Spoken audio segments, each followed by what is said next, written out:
میرا نام عبد الوارث ہے. کچھ عرصہ پہلے عیسائیت سے اسلام قبول کیا اور اللہ سبحانہ تعالیٰ کی توفیق سے ابھی ایک آرگنائزیشن ہے حقوق الناس ویلفیئر فاؤنڈیشن, اس میں جو ہے وہ مینجمنٹ میری ذمہ داری ہے. اور ابھی تک الحمدللہ ہمارے ادارے کے تحت جو ہے وہ 2000 کے قریب لوگوں نے اسلام قبول کیا ہے. 5000 کے قریب نیو مسلم فیملیز ہیں جو ہمارے ساتھ ایفیلیٹڈ ہیں.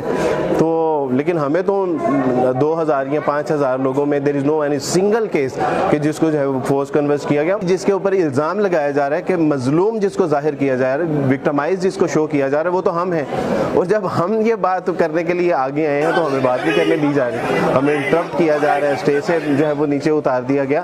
ہم آپ کو بتاتے ہیں نا کہ بھی ہم جبرن اسلام میں نہیں آئے, ہمیں لوگوں نے جو ہے وہ جبرن اسلام قبول نہیں کروایا, بلکہ اللہ سبحانہ تعالیٰ کا دین جو دین حنیف ہے, دین مبین ہے, جو واضح دلیل رکھنے والا دین ہے, ہم تو اس سے متاثر ہو کے اسلام قبول کیا. اور جو ہمارے مذاہب کے جو ویک پوائنٹس تھے ہم